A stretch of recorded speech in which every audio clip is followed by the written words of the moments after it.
Hello, and welcome to the Success Mindset. Your support means everything to us. And before we begin, we'd love to know from where in the world you're tuning in today. Perhaps you're listening from the comfort of your home, or maybe you're on the move, fitting this story into the busy rhythm of your life. Wherever you are, thank you for joining us.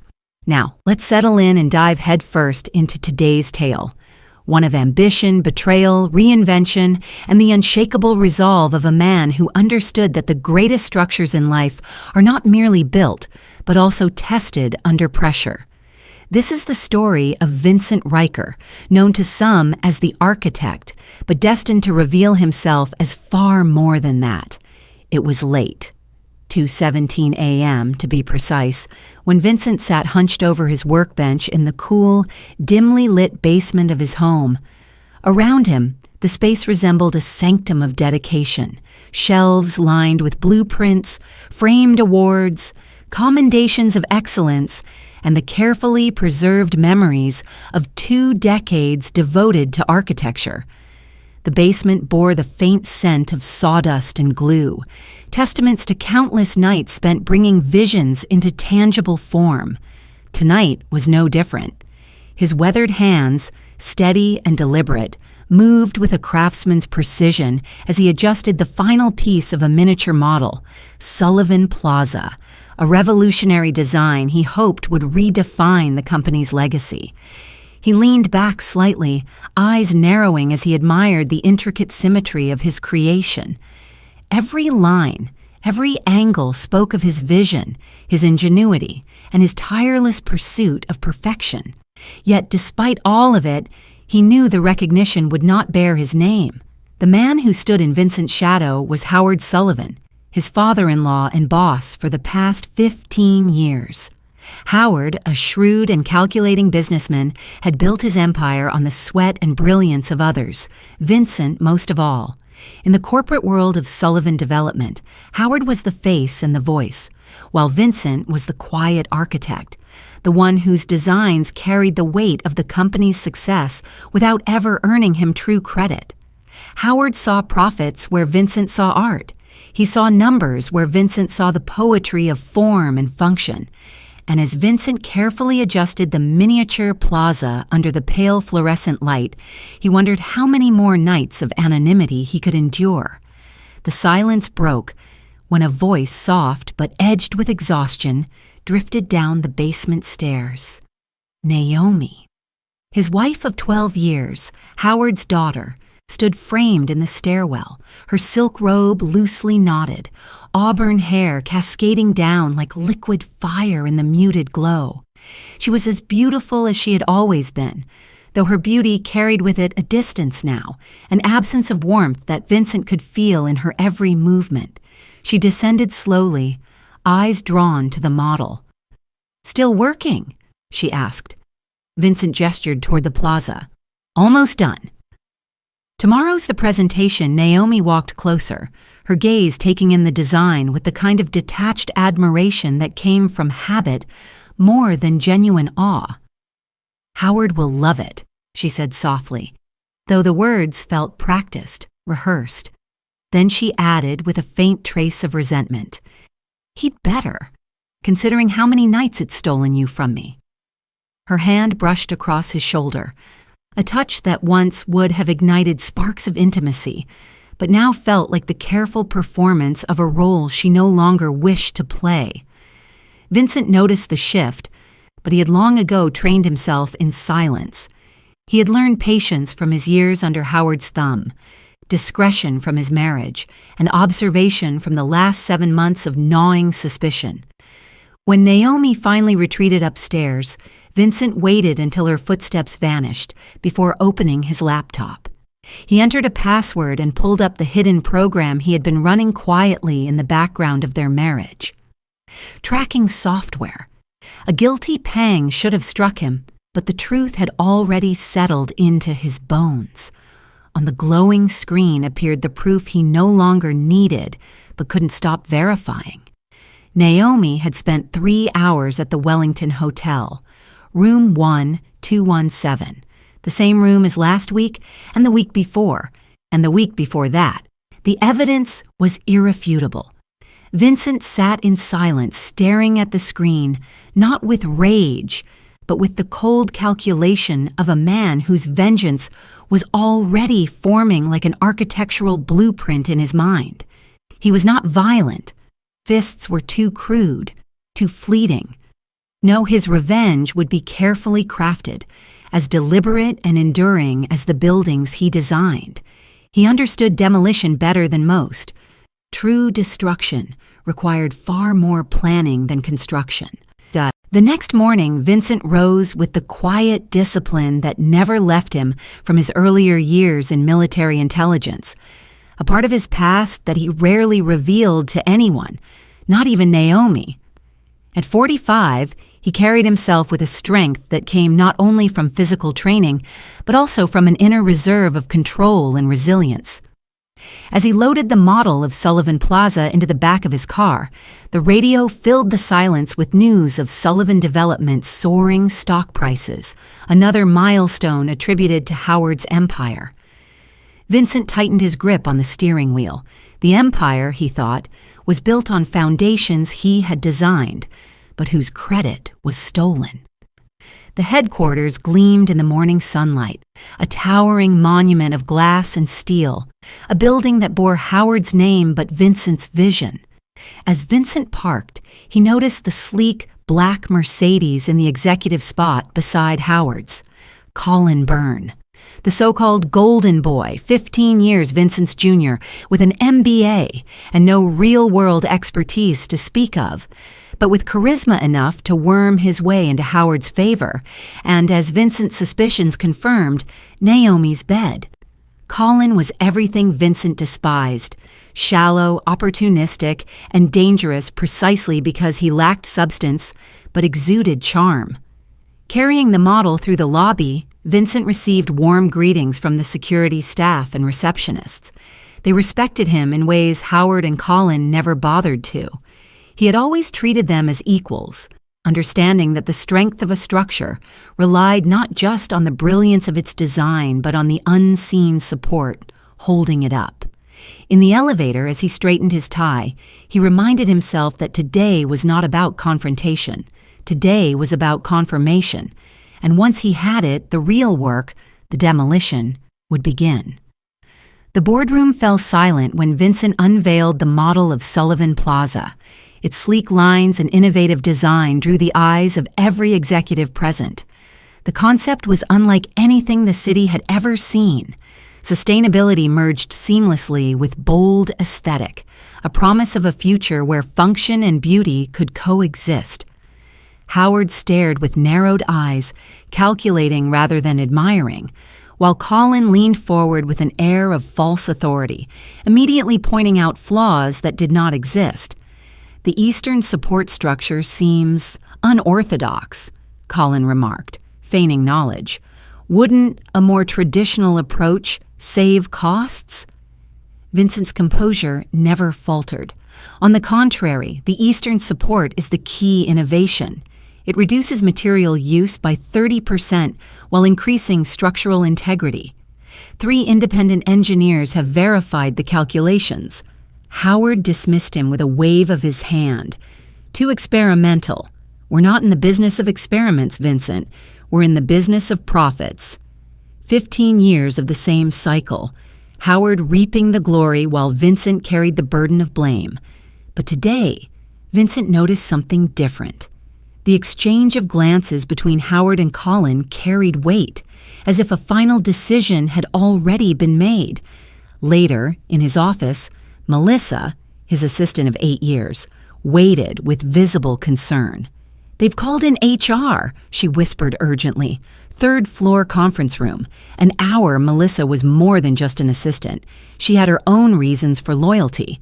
Her father, once an original investor in Sullivan Development, had been bought out for pennies during a personal crisis orchestrated by Howard himself. Vincent had hired her when no one else would, and she had repaid him with not only diligence, but also quiet devotion. She had become his confidant, and in her eyes he now saw the same suspicion that had been gnawing at him. Vincent asked her to back up his personal design files just in case, and Melissa nodded immediately, already a step ahead. She revealed she had also copied the documents he had asked her to track. 3 years' worth of evidence. Howard's shortcuts, safety violations, manipulations of permits, and cleverly disguised tax maneuvers. Individually, they might not topple him. Together, they were damning. By the time Vincent sat across from Howard, Colin, and the anxious HR representative, he already knew the outcome. The office overlooked Sullivan Tower, Vincent's greatest design, though Howard had stolen the accolades. Howard's voice was cold, rehearsed. "We're letting you go." Performance issues. Vincent absorbed the words with a calm that unsettled the room. Performance issues? After 15 years?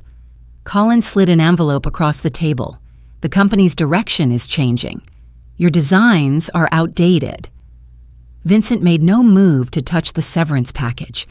Instead, he looked Howard directly in the eye. "And when did my wife decide our marriage was outdated as well?" The words hit like a hammer, chilling the air. Howard stiffened. "This is a professional matter. Keep personal issues out of it." Vincent stood, smoothing his jacket. Difficult, considering how intertwined they've become. He left without taking the envelope. As he walked away, he heard Colin mutter that Vincent was taking it better than expected. They had no idea. Vincent had been expecting this day for months. The pieces of his counterstrike were already in place, and the demolition had only just begun. When Vincent returned to his office after the hollow ceremony of termination, Melissa was already waiting. Her eyes red, but her posture unwavering. She had always been able to read the shifts in the company before most others, and now she stood as if bracing against a storm she knew would swallow them both. "They're letting me go too," she said flatly, her voice edged with both frustration and resolve. "Restructuring, they claim." Vincent paused, studying her, then nodded with the faintest of smiles. "Perfect timing for both of us, then." The words surprised her, though her loyalty and curiosity held her questions in check. Instead, she asked in a quiet but deliberate tone, "Vincent, what are you planning?" He looked at her with the calm intensity of a man who had carried secrets for too long. "A redesign, Melissa. Something far more permanent than Sullivan Plaza." That afternoon, he drove home with the model of Sullivan Plaza sitting silently in the passenger seat, its delicate lines gleaming in the pale sunlight filtering through the car windows. It was the only physical possession he had taken from his office, besides his personal designs, and as he passed the familiar streets, the memory of countless years working toward Howard's vision weighed heavily against the liberation of finally being free. Yet as liberating as it felt, it also burned. The company that bore Howard's name had been built almost entirely upon Vincent's genius, and now, cast out, he knew he would transform his exile into the foundation of something greater. When he pulled into the driveway of the modernist house he had designed years ago, he felt no comfort. The building itself, once a symbol of accomplishment, had been born of compromise. Howard's admiration of his talent, Naomi's approval of his ambition, and his own belief that this would be the home where love and legacy converged. Now it felt hollow, its walls echoing not with affection but betrayal. Inside, he found Naomi in the bedroom, methodically packing his suitcases. Her movements were precise, detached, as though she had rehearsed this moment long before. She barely acknowledged his entrance, continuing to fold his clothes with mechanical efficiency. "Howard called you," Vincent said, not as a question but as a statement. She nodded faintly without lifting her eyes. "He was concerned about how you might react." The room was still, but the weight of her words pressed against him harder than the silence. "This is better for everyone, Vincent." A clean break. He studied her, the woman who had once been his partner, his supposed confidant, and now the efficient executor of his removal. 12 years of marriage ends with my clothes packed in luggage I don't recognize? At that, she finally looked at him, her eyes cold, her face carved with indifference. Time for a fresh start. For me, she said, her voice devoid of hesitation.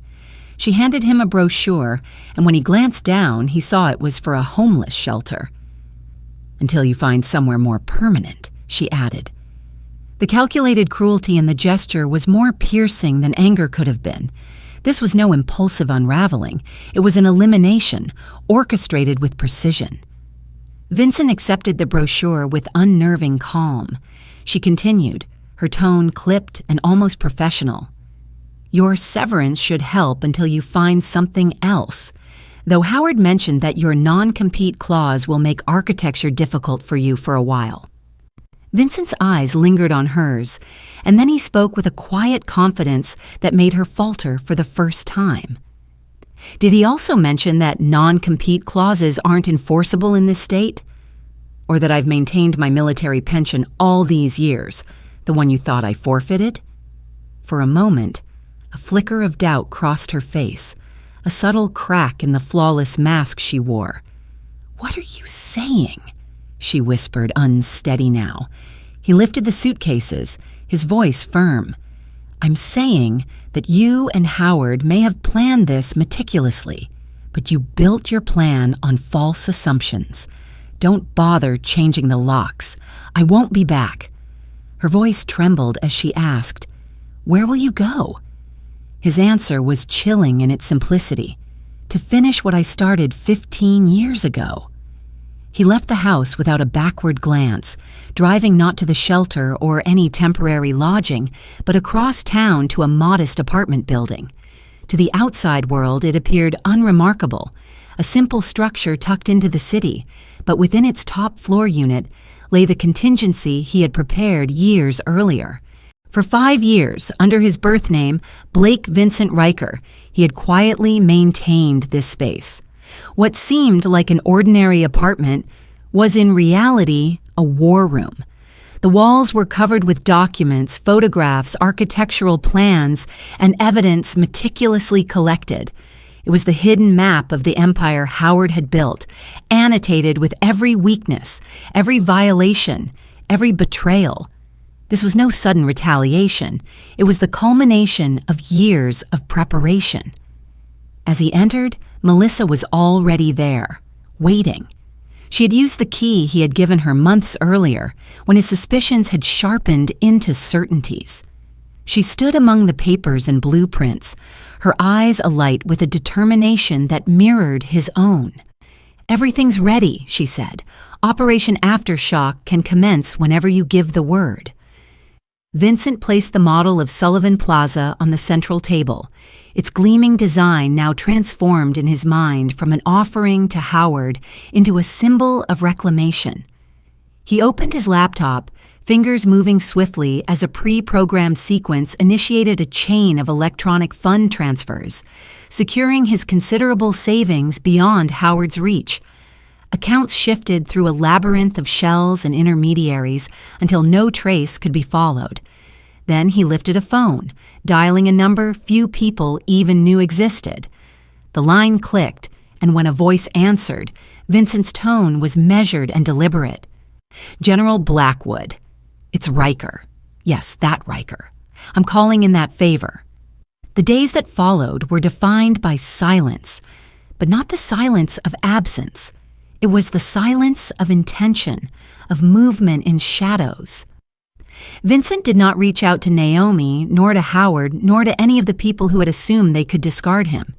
He let them stew in their expectations of his desperation, but desperation never came. Instead, the silence became its own weapon. Soon the calls began. First a few, then dozens, until Naomi's phone rang incessantly with Vincent's number. Each time she answered, there was only silence on the line. Howard experienced the same phenomenon, his composure eroded by the haunting persistence of unanswered calls. By the end of the week, they had received 93 calls between them, a number that was no accident, but a carefully chosen rhythm of psychological pressure. When frustration mounted, they went to the shelter named in the brochure Naomi had given him, only to discover Vincent had never been there. They reached out to his old military contacts, but no one had heard from him in years. It was Colin who eventually pieced together the first fragment of the truth. A package arrived at Sullivan Development containing Vincent's dog tags and military ID. When Colin read the name aloud, realization rippled through the room. "Blake Vincent Riker," he murmured. "Wait, Riker? As in—" Howard snatched the documents, his face draining of color as the truth struck him. General Riker's son? That's impossible. The general's son was a classified intelligence operative who supposedly died in Kuwait. But the impossible was standing in plain sight. Howard's hands trembled as he dialed Vincent's number once more, fear edging into his voice. "We may have just made the worst mistake of our lives." Meanwhile, in the hidden depth of his war room, Vincent stood surrounded by screens glowing with streams of data. Melissa watched him calibrate equipment in what seemed less like an apartment and more like a command center, humming with technology. Multiple screens displayed Sullivan properties, financial records, and live surveillance feeds. Melissa spoke, awe in her voice. "Tell me again why we're hiding in a bunker beneath your apartment." Vincent corrected her without hesitation. "It's not a bunker. It's a secure operations facility I built 5 years ago when I realized Howard was systematically removing everyone who knew too much." On one screen, the log of Naomi and Howard's unanswered calls scrolled endlessly. 93, just as predicted. "Howard always panics in patterns," Vincent explained calmly, "just like his father during joint operations with mine. Predictable under pressure." His past, once hidden, was now bleeding into the present. The son of General Alexander Riker, he had been recruited into a specialized intelligence unit straight out of MIT, his architectural genius employed not merely for aesthetics, but for strategy and security. He had designed facilities for government agencies, embedding subtle fail-safes and tactical elements into their very foundations. When a mission had gone wrong, he had slipped into a modified identity, burying himself under the unassuming guise of a quiet architect. Howard Sullivan had never known he was employing the son of his father's military rival, nor that the man he dismissed as expendable had once operated at the highest levels of classified intelligence. And now, stripped of disguise and betrayed by those closest to him, Vincent was stepping back into his truest self. Melissa monitored the screens, her voice steady. They received the dog tags. Colin made the connection faster than I expected.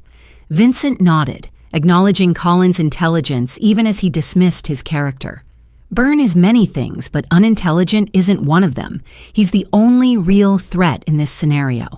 At that moment, a secure phone line rang, and Vincent answered with a voice modulator. "Report." A familiar voice replied. Damon Lynch, a former teammate from his military days.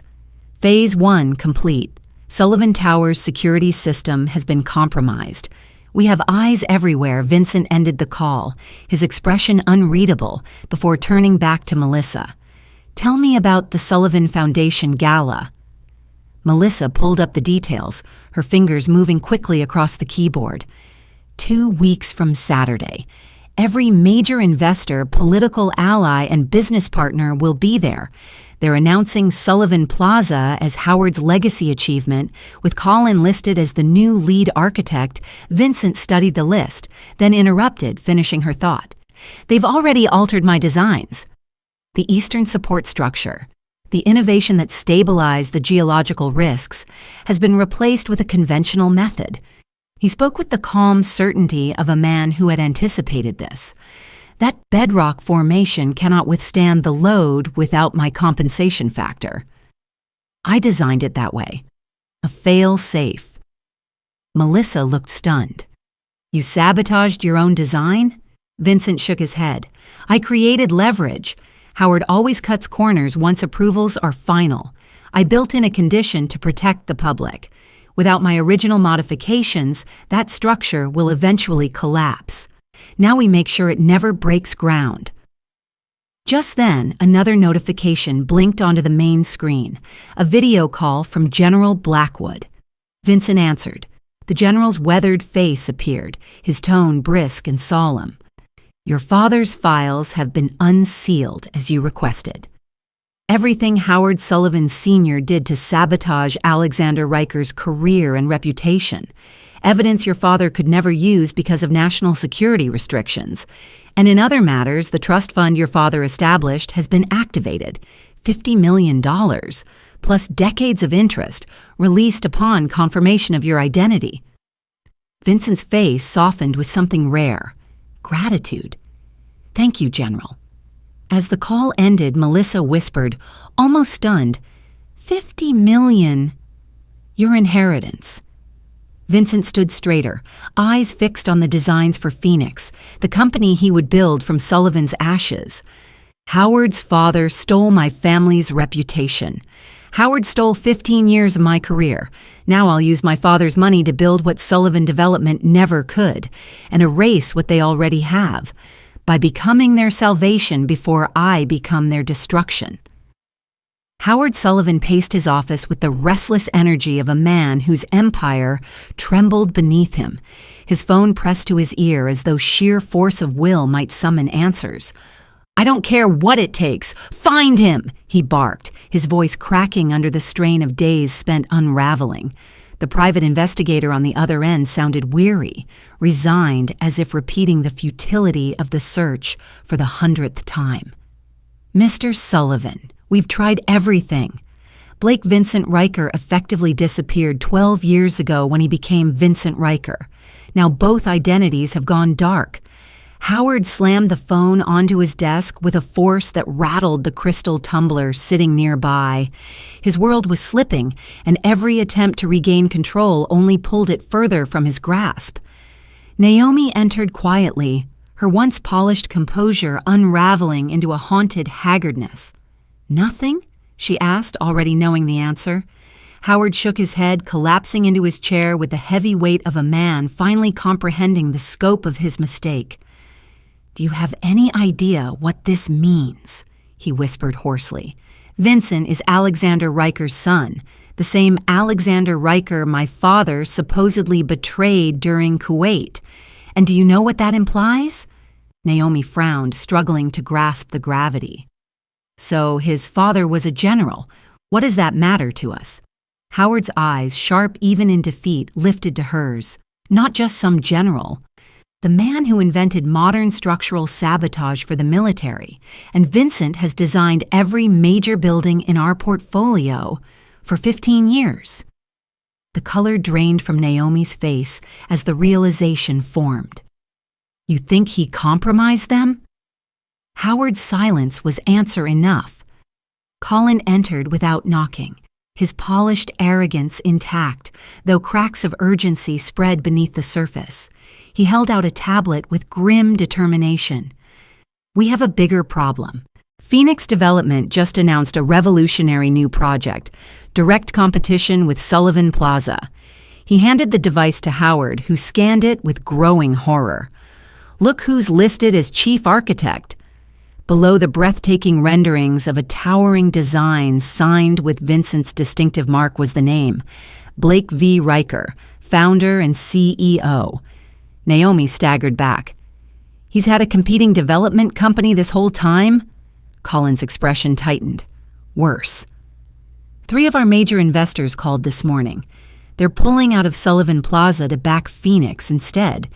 He showed them geological surveys proving our site is unstable. As the weight of betrayal, ruin, and inevitability closed in. Howard's phone rang again. Vincent's number flashing like a specter on the screen. With trembling hands, he answered. The voice on the other end was calm, deliberate, chilling in its certainty. Hello, Howard. I believe we have unfinished business. Howard's words stumbled out in desperation. Vincent, listen. But the correction cut like a blade. Blake Vincent Riker. But you may call me Mr. Riker now. I'm no longer your employee. I'm no longer your son-in-law. I'm simply the man who will show you what real building looks like." Howard clutched the phone, sweat on his brow. "Whatever you're planning, I'm planning to build, Howard. That's what architects do. I extend you a professional courtesy. Sullivan Plaza, as currently designed, is unfeasible. The eastern support—" Howard interrupted, desperate to reclaim control. "We know about the fault line. We can fix it." Vincent's voice darkened. "No, you can't. Not without my modifications, which were never included in the official plans, and those designs are now proprietary to Phoenix Development." Howard's hand tightened around the phone until his knuckles whitened. "Name your price." But Vincent laughed, cold and humorless. "You fired me for performance issues, Howard." "My performance now commands a far higher price than you could ever afford." And then the line went dead, leaving Howard staring into silence. Colin, pale and shaken, muttered, "The geological assessment came back." "He's right. We can't build Sullivan Plaza." Howard turned to Naomi, his voice breaking. "Call him. He'll talk to you."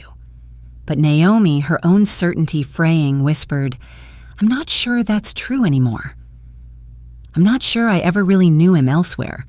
Vincent dined with Aaliyah Drake, the formidable investor who had never bowed to Howard's advances. At 40, she was a woman who commanded the room, respected and feared in equal measure. She studied Vincent with sharp eyes over the rim of her glass. "I've reviewed your Phoenix proposal. Ambitious doesn't begin to cover it. You're planning to redefine the city's skyline." Vincent's reply was measured, certain. "I'm planning to correct it. Sullivan Development has long favored appearance over substance. My designs will merge both." She raised a brow. "And your sudden reemergence as Blake Riker, doesn't that worry potential investors?" His gaze didn't waver. "My vision hasn't changed. Only my willingness to compromise it." He slid an envelope across the table. Inside were structural assessments for 6 Sullivan properties built over the last decade. All compromised, all needing significant renovation within 5 years, multiple time bombs, and I'm the only one who can defuse them. Aaliyah's practiced eyes scanned the evidence. If it was accurate, Sullivan Development was doomed. As dinner ended, Vincent received a text from Melissa. Naomi requesting meeting, urgent. His reply was terse. Arrange it. Penthouse, 2 days. 2 nights later, Naomi entered the Wellington Hotel's penthouse, the very place where she had once betrayed her marriage, only now transformed into Vincent's fortress. He had reserved the entire top floor under a shell company, the kind of detail that reminded her just how little she had ever truly known him.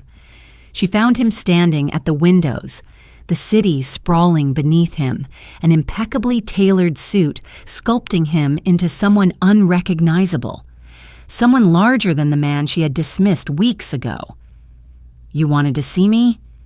His words carried no warmth, no intimacy, only distance. "Vincent, Blake, whatever you want me to call you." He turned, his face unreadable. "Mr. Riker will suffice." She flinched at the formality, her voice softening. "We need to talk about what's happening." His reply was swift, unwavering. "What's happening is a market correction. Sullivan Development thrived on stolen designs and compromised structures. Phoenix will deliver something better," Naomi pressed, her voice breaking. "This isn't about business. It's about us, about what Howard and I—" His eyes locked on hers, cutting her off. "There is no us. You made that clear when you handed me a brochure for a homeless shelter." Her defenses cracked. "I didn't know who you really were." His tone sharpened. "That's the problem. 12 years of marriage, and you never cared to know.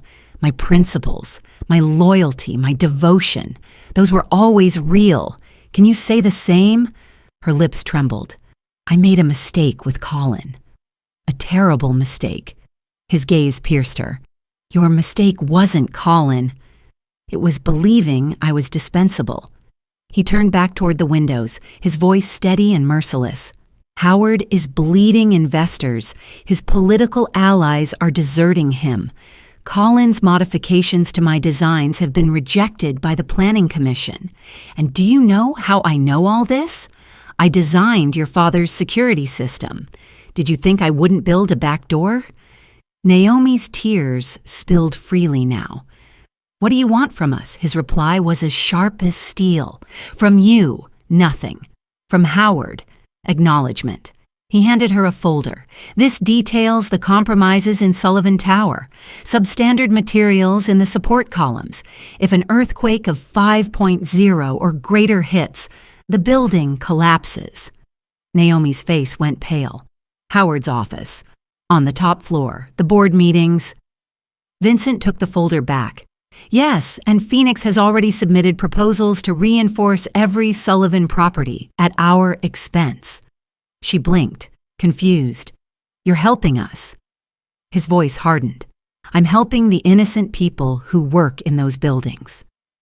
As for Sullivan Development, my offer is simple. Complete dissolution, all assets transferred to Phoenix. Howard announces his retirement. He'll never agree, of course, but you have 48 hours to try. After that, I release the reports to the public, and when the city condemns the properties, Sullivan will face criminal negligence charges. Naomi started to leave, then paused at the door, whispering, "For what it's worth, I did love you once." Vincent didn't turn.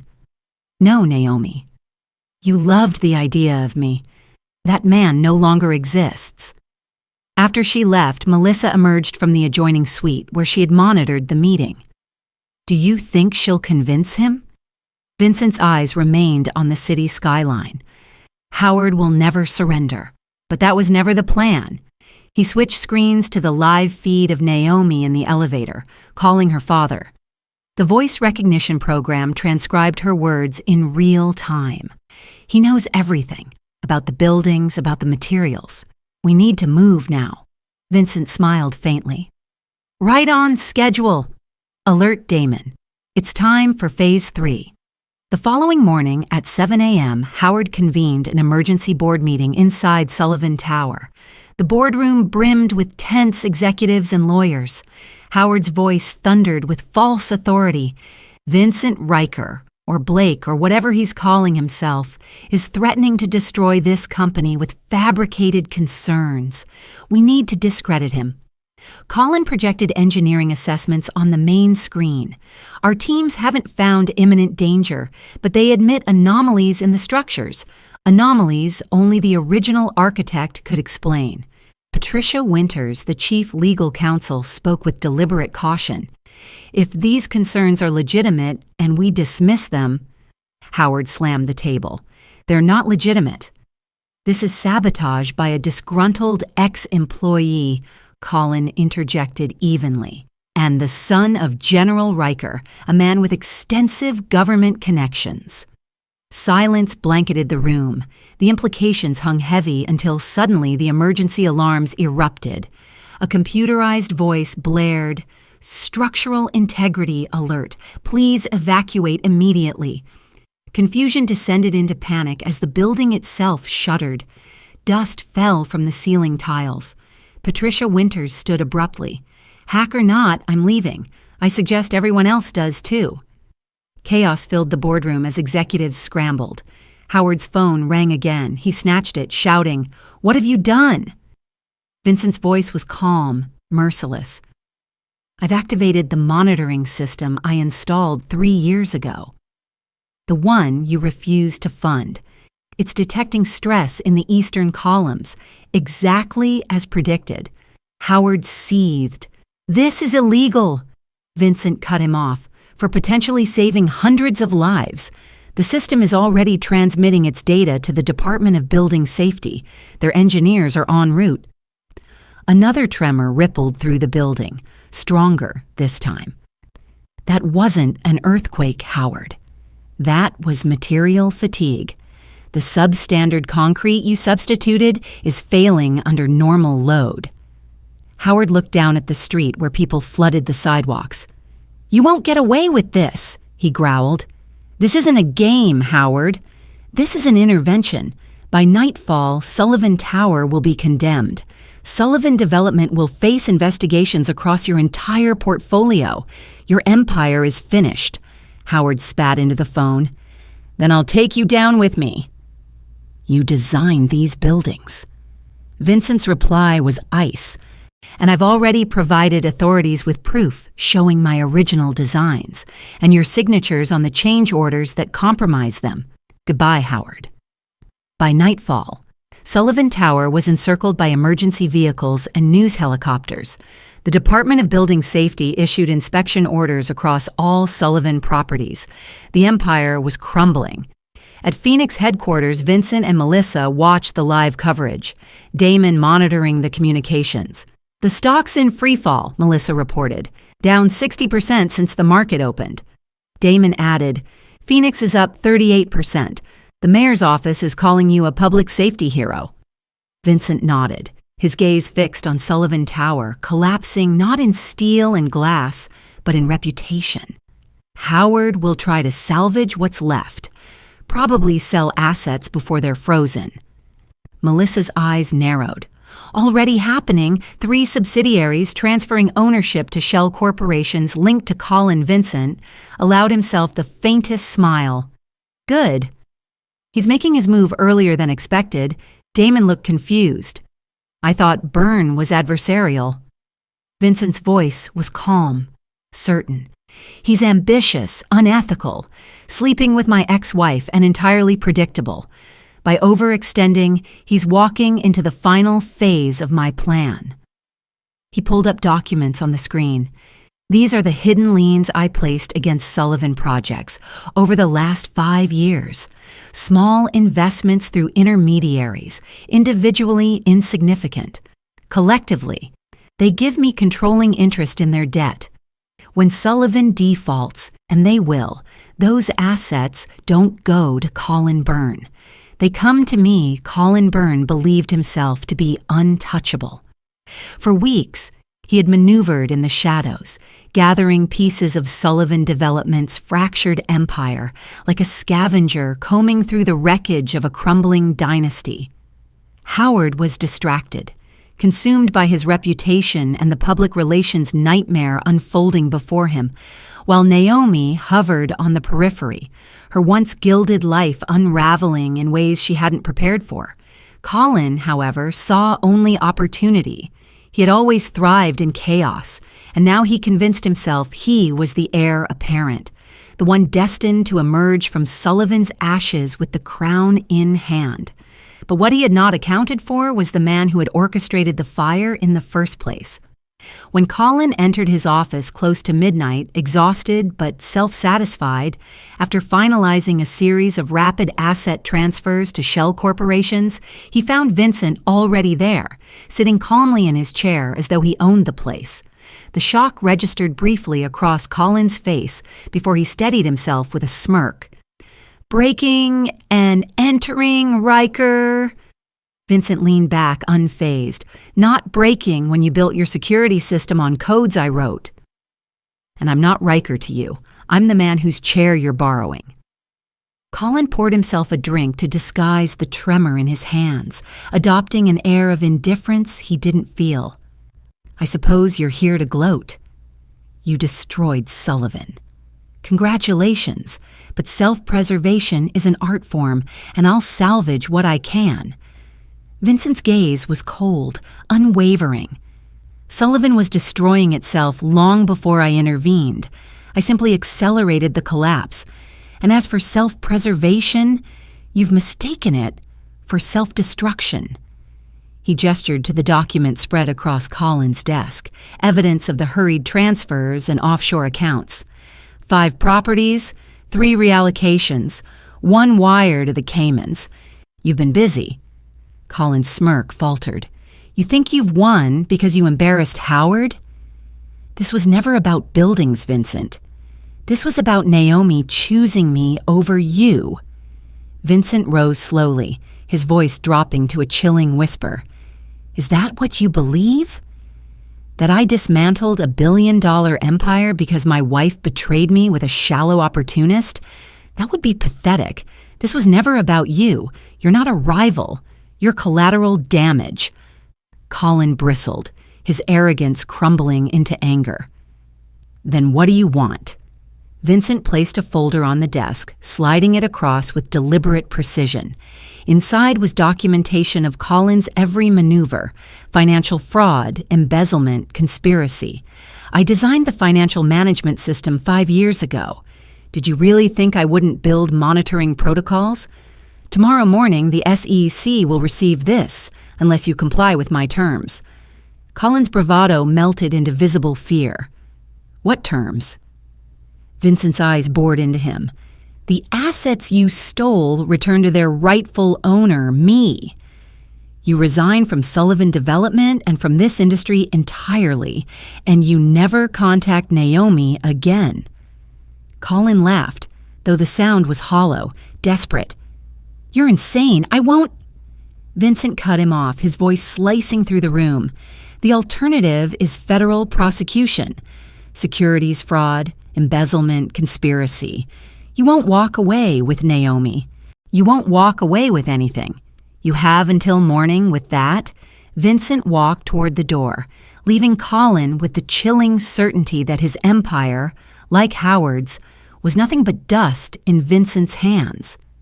Meanwhile, Naomi sat in her living room, the television replaying coverage of Sullivan Development's implosion. Her phone rang incessantly, Howard's number flashing again and again. Have you reached him? Howard demanded when she finally answered. No, Dad. He isn't taking my calls. Howard's voice was frantic. We need leverage, something to force his hand. Naomi stared at the screen, her own reflection looking back hollow and diminished. I don't think we have leverage left. He's outmaneuvered us at every turn.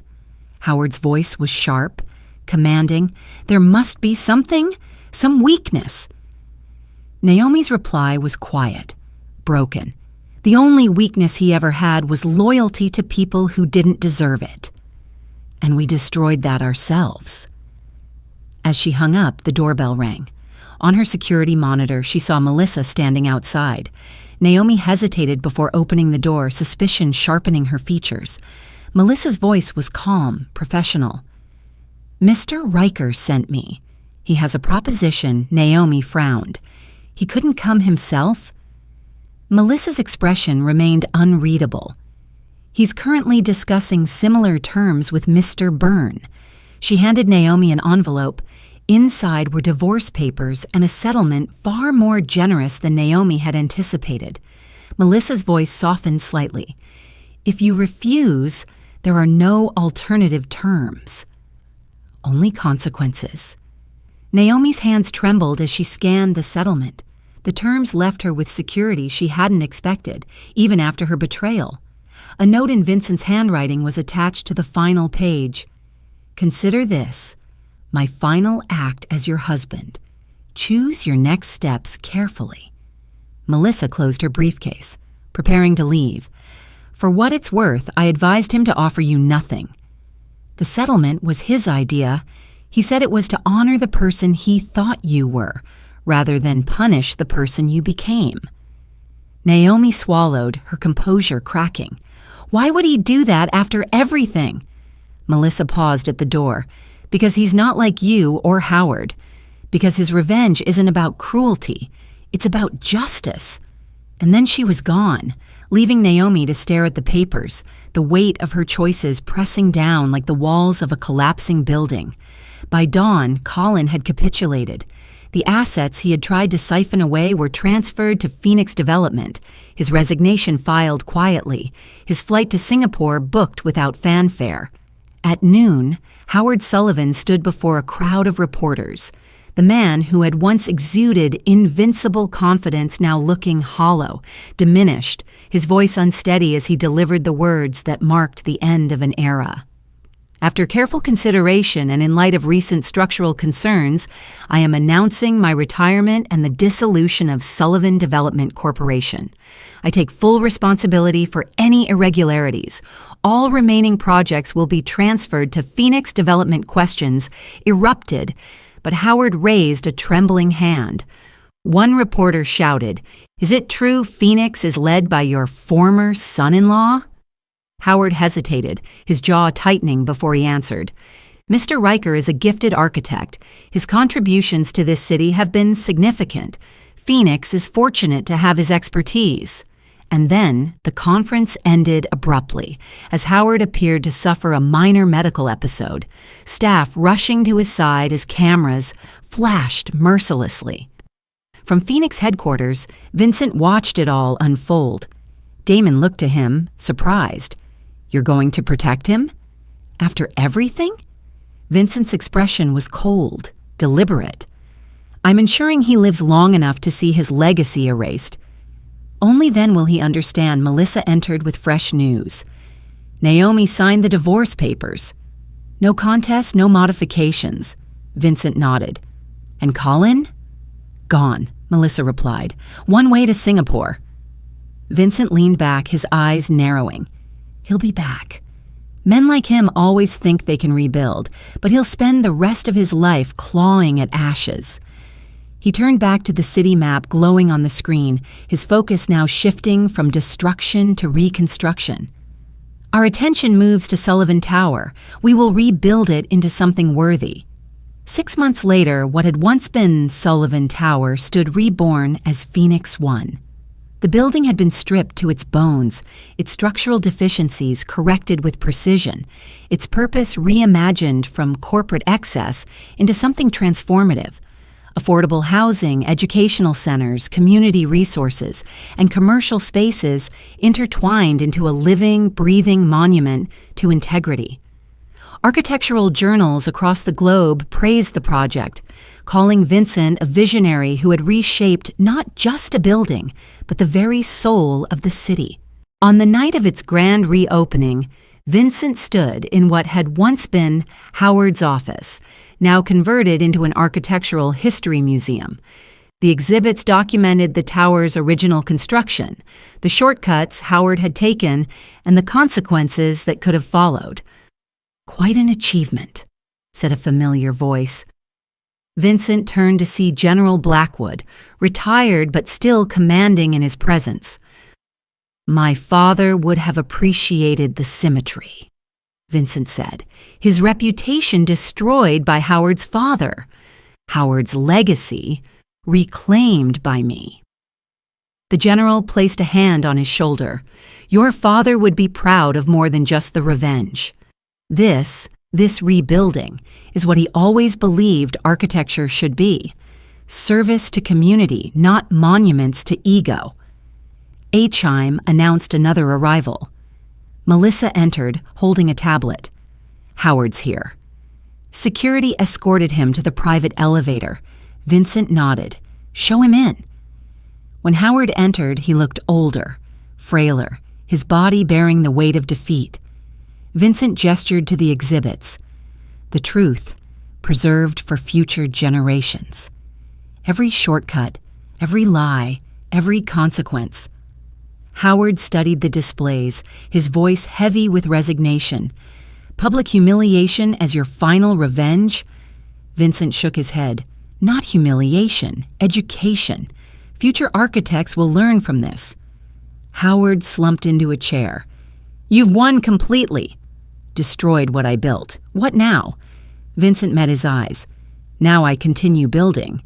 Destroying you was never my goal. It was simply a step toward creating something better." Howard's eyes narrowed. "And Naomi? Is she part of this museum of betrayal?" Vincent's expression was firm. "Naomi made her choices. She lives with the consequences. I've moved beyond both of you." At that moment, Vincent's phone vibrated. A message from security. Colin Byrne attempting to enter the event with counterfeit credentials. Vincent excused himself, descending to the lobby where Colin was being restrained discreetly. Vincent studied him with cool detachment. Once handsome and confident, Colin now looked desperate, diminished, a shadow of the man who had strutted into Howard's circle with arrogance. "Bold of you to return tonight," Vincent said. Colin forced a smirk. "I came to congratulate you." Professional courtesy, Vincent's voice cut him down. Your professional status was revoked months ago, along with your reputation. You're not worth the scene your arrest would cause. Escort him out, ban him from all Phoenix properties worldwide. Colin struggled against security, his voice rising. You can't keep me away forever, Riker. This isn't over. Vincent's gaze was steady, merciless. It was over the moment you betrayed my trust. You just haven't accepted it yet. As Colin was dragged out into the night, Aaliyah Drake approached. Problem? She asked. Vincent shook his head. Nothing but a shadow from the past. She glanced at the illuminated Phoenix logo glowing across the skyline. Your vision is finally realized. That must feel satisfying. Vincent's reply was calm, resolute. It's not about satisfaction. It's about integrity. Buildings outlast their creators. They cast shadows long after we're gone. Later, as the celebration roared below, Vincent returned to the former office one last time. Howard lingered by the exhibits, defeated but still clinging to fragments of pride. And revenge for my father? Howard asked. Vincent extended his hand. That ledger is balanced. The truth is preserved. The rest is just business. Howard shook it reluctantly, whispering, I respected your talent. Should have respected the man as well. As Howard departed, Vincent stood alone, the Phoenix emblem blazing across the city like a crown reclaimed. His phone buzzed once more. Melissa's message. Naomi attempting contact again. Third time this month. Vincent typed his reply without hesitation. No response necessary. Some betrayals could not be forgiven. Some shadows could not be erased.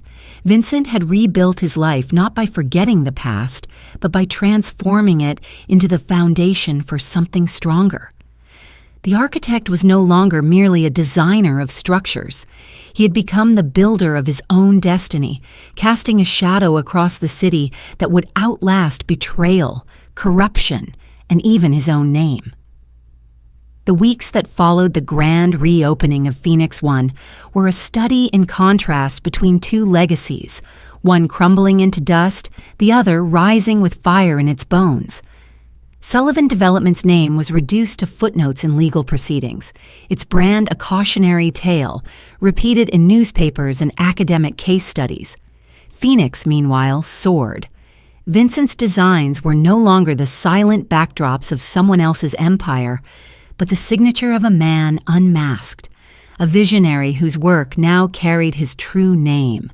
Across the city skyline, construction cranes bore the Phoenix emblem, each project not merely a building, but a statement that strength and integrity could coexist with beauty. Investors flocked, officials praised, communities rallied.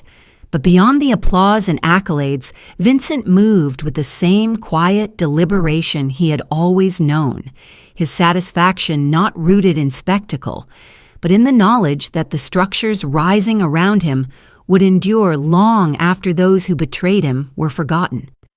He spent more and more time walking the city at night, slipping anonymously among the streets, watching the way people interacted with the spaces he designed. He had always believed architecture was not about glass or steel, but about the lives those materials shaped. Now, free from compromise, he could finally see his philosophy breathing in reality. Affordable housing units that allowed families to find stability where once there was neglect. Educational centers where children dreamed beneath ceilings, held aloft by designs his father would have admired. Public spaces that pulsed with life, vibrant with communities that had never before been given pride of place. Vincent no longer thought in terms of revenge. That chapter had closed the moment Sullivan Tower became Phoenix One. Now his purpose was clearer than ever, to build not monuments to ego, but foundations for futures. Yet even in these moments of clarity, the shadows of his past trailed him like faint whispers in the wind. Naomi's attempts to reach him never ceased entirely. Month after month, Melissa would deliver the same message. Another call, another email, another fragile thread thrown out into the void. and each time, Vincent's reply was the same: silence. He bore no hatred toward her now, only detachment. Naomi had been part of the old life, the one where he had played the role of quiet architect while sacrificing the man beneath. That version of him had been convenient for her and profitable for Howard, but that man was gone. What remained was Blake Vincent Riker, the son of a general, the architect of his own destiny. He had honored her once with a settlement generous enough to reflect the memory of what they could have been. But generosity was not reconciliation, and silence was its own form of closure. In the privacy of his thoughts, he recognized that forgiveness was not always the highest form of strength. Sometimes, strength was choosing indifference. Howard, on the other hand, lingered in a kind of limbo. Vincent had ensured the man's financial security, an ironic mercy after dismantling his empire, because ruin without survival was meaningless. Howard lived on, stripped of power but surrounded by the echoes of what he had lost. Occasionally, discreet reports from Damon's security teams confirmed the old man still visited Phoenix One, walking through the museum-like exhibits that documented his failures with clinical precision. Some called it humiliation, but Vincent saw it differently. It was education, a final contribution Howard would never have chosen to make, but one that might prevent future architects and developers from repeating his sins. Vincent bore him no further malice. The debt between their families had been settled in full, not with vengeance but with truth immortalized in steel and stone. Howard was left only with the bitter recognition that his name had been supplanted by the very man he had tried to erase. Colin Burns' shadow, though diminished, occasionally brushed against the edges of Vincent's world.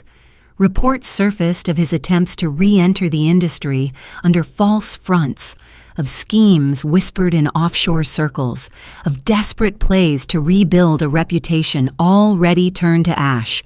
Yet each time, his efforts collapsed under the weight of financial ruin and Vincent's quiet vigilance. He was not worth pursuit, not anymore. Colin had been useful once, a pawn whose predictable greed accelerated the fall of Sullivan Development. Now he was nothing but a ghost chasing scraps. Vincent gave him no thought beyond ensuring he never again breached the borders of Phoenix's empire. Shadows fade when light refuses to acknowledge them. And so Phoenix grew. The skyline transformed, not in loud explosions of steel, but in the steady rise of projects that embodied Vincent's philosophy. Communities called him a hero, though he rejected the label. He did not see himself as savior, but as builder. Yet he could not deny the influence his designs carried. City officials sought his counsel on urban planning. Universities invited him to speak, and international investors courted Phoenix to expand beyond the city. With each proposal, Vincent weighed not only profit but purpose, measuring every opportunity against the standard his father had instilled. Architecture must serve, or it must not exist. The Phoenix became not just a company, but a symbol, proof that out of ruin could come rebirth, that integrity could cast shadows longer than betrayal ever could. On the anniversary of Phoenix One's reopening, Vincent returned alone to the building's highest floor. The museum stood quiet in the after hours, its exhibits bathed in soft light. He walked slowly, his footsteps echoing against the polished floors, past the panels that told the story of Sullivan Towers' compromises, past the displays documenting Phoenix's rebirth. At the heart of the space, on a pedestal beneath glass, sat the original model of Sullivan Plaza, the very model he had once crafted in his basement at 2:17 a.m., the design that had begun his downfall and eventual rise. It had become a relic now, a reminder of who he had been and the blueprint of what he had become. He studied it for a long time, not with bitterness, but with the detached respect of an architect assessing foundations. The model was flawed, sabotaged by necessity, but it had been the seed of transformation. Without it, none of this would exist. As he stood there, The city stretched out beyond the glass walls, alive with the pulse of millions of lives. The skyline bore his mark now, but he knew that in time even his designs would give way to others. That was the nature of architecture: impermanence masked by the illusion of permanence. Buildings outlast their creators, but even they eventually yield. The true legacy was not steel or concrete, but the lives they shaped while they stood. His father had taught him that, though it had taken betrayal, exile, and resurrection for him to fully understand. Tonight, he felt the weight of that truth settle not as a burden, but as clarity. He was no longer fighting ghosts. He was building futures. Melissa entered quietly, her footsteps careful so as not to disturb his solitude. She held a tablet, though her expression was softer than usual. "Another invitation," she said, this time from Geneva. "They want Phoenix to lead their new sustainable city project." Vincent turned, studying her. For years she had been his ally, his confidant, the one person who had understood without demanding explanation. He nodded. "Prepare the team." "It's time Phoenix spread its wings further." She smiled faintly, her eyes reflecting something beyond professional pride. "Your father would be proud." Vincent looked back at the skyline, the Phoenix emblem blazing like a star across the city. "Not of me," he said quietly, "of what we're building. Of what comes next." Later that night, alone once more, Vincent sat in the office that had once belonged to Howard Sullivan, but now bore no trace of its former master. The shelves were lined not with trophies of ego, but with models of future projects, each one carrying the potential to redefine not just architecture, but the lives of those who would inhabit it. He poured himself a glass of water, not whiskey, and raised it in silent tribute, not to victory, not to revenge, but to resilience, to the truth that buildings, like lives, could be demolished and rebuilt stronger if the foundations were honest. He thought of his father, of the lessons carried in silence, of the reputation stolen and now restored in ways more enduring than military honors. He thought of Naomi, a chapter closed, her name no longer capable of stirring anger or sorrow. He thought of Howard, a man still living but already consigned to history. And finally, he thought of himself, not the quiet architect laboring in anonymity, not the betrayed husband searching for answers, but the master builder who had turned betrayal into blueprint, ruin into rebirth.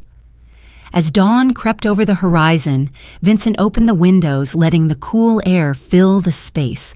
The city stirred awake beneath him, unaware of the man who watched over it, the man whose designs shaped the pathways of their lives. He knew one day his name, too, would fade into the backdrop, just another signature on the skyline. But the shadows his buildings cast would endure, long after memory dimmed. He had become more than an architect. He had become a builder of destiny. And as the first light struck the Phoenix emblem, illuminating it against the receding night, Vincent whispered to himself the truth he had always known but only now fully embraced. The greatest structures are not the ones that bear our names, but the ones that outlast our shadows.